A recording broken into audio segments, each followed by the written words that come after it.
21 tahun yang lalu pada tanggal 22 Jun 2002, Tun Dr. Mahathir Mohamad mengumumkan peletakan jawatan sebagai Perdana Menteri dan melepaskan semua jawatannya dalam Parti Barisan Nasional dalam Perhimpunan Agong UMNO Malaysia.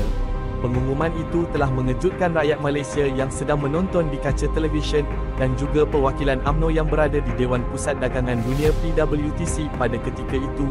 Ikuti imbau kembali detik peletakan jawatan Perdana Menteri yang paling diingati rakyat Malaysia.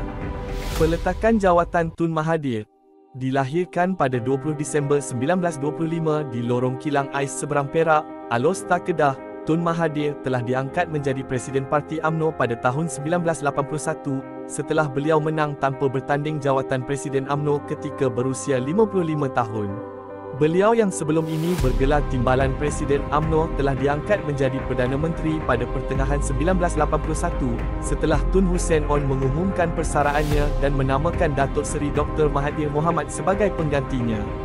Sepanjang tempoh bergelar Presiden UMNO, terdapat 4 orang Timbalan Presiden UMNO yang berkhidmat dengan beliau, antaranya adalah Tun Musa Hitam, Tun Haji Abdul Ghaffar Baba, Datuk Seri Anwar Ibrahim dan Tun Abdullah Ahmad Badawi yang menjadi timbalannya yang terakhir sebelum beliau membuat keputusan untuk melepaskan jawatan tertingginya dalam UMNO. Pada 22 Jun 2002, suasana Pusat Dagangan Dunia PWTC pada hari Ahad itu dipenuhi dengan 2,000 perwakilan yang datang dari berbagai negeri demi menyaksikan ucapan penutup daripada Presiden Parti UMNO, Datuk Seri Dr. Mahathir Mohamad. Setelah hampir 1 jam setengah Perdana Menteri keempat itu menyampaikan penggulungan ucapan, pada pukul 6 petang beliau secara tiba-tiba telah mengumumkan keputusan ini bersara. Tuan dan puan-puan, saya ingin mengambil kesempatan ini untuk mengumumkan satu, peletakan jawatan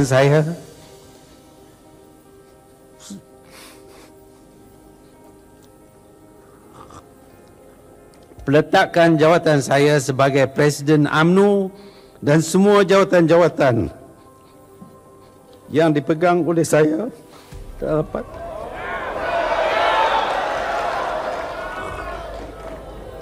dalam parti. Pengumuman itu disambut dengan jeritan oleh ahli dewan membantah keputusan Presiden UMNO itu. Ahli Majlis Tertinggi UMNO seperti Datuk Seri Hishamuddin, Datuk Seri Rafidah Aziz dan Datuk Seri Abdullah Ahmad Badawi dilihat terus meluru ke arah Presiden UMNO itu, memohon supaya beliau menarik kembali peletakan jawatannya. Keadaan dewan menjadi riuh. Ada sebahagian perwakilan yang melaung nama Datuk Seri Dr. Mahathir mahu pun menangis tidak dapat menerima keputusan tersebut. Tarik balik peletakan jawatan.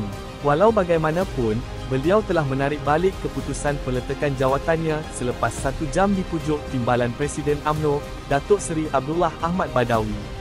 Keputusan ini telah disambut baik oleh ahli Majlis Tertinggi UMNO yang menyokong Datuk Seri Dr. Mahathir Mohamad untuk terus memimpin parti, walau bagaimanapun mereka tetap memahami apa jua keputusan.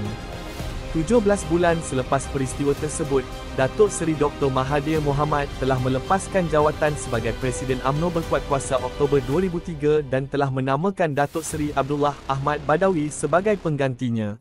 Selepas tidak lagi memegang tampuk pemerintahan, Datuk Seri Dr. Mahathir Mohamad telah dikurniakan darjah kebesaran yang membawa gelaran Tun dan kini lebih dikenali ramai sebagai Tun Dr. Mahathir Mohamad.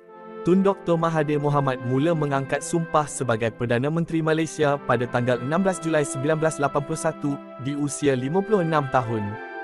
Sepanjang 22 tahun beliau memerintah, telah banyak perubahan, permodenan dan kemajuan yang dibawa olehnya hingga meletakkan Malaysia sebagai sebuah negara maju.